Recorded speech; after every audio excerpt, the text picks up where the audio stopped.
This house was built in 1898. It doesn't have a central heat or a central cool. So we couldn't really stay more than 30 minutes and talk to each other and spend more than 30 minutes together because it got so hot. It was very frustrating. Next thing I know, you call me.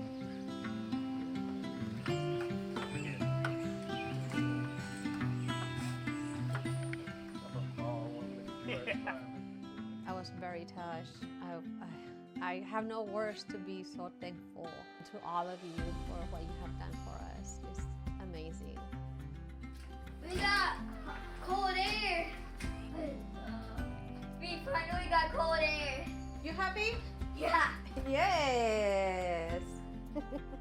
It's gonna change so much. We're gonna be more comfortable when I cook. We're gonna be able to spend more time together in our living room instead of each one in a separate room because it's so hot in here we couldn't be together. And I'm very excited. I'm very excited for those nights.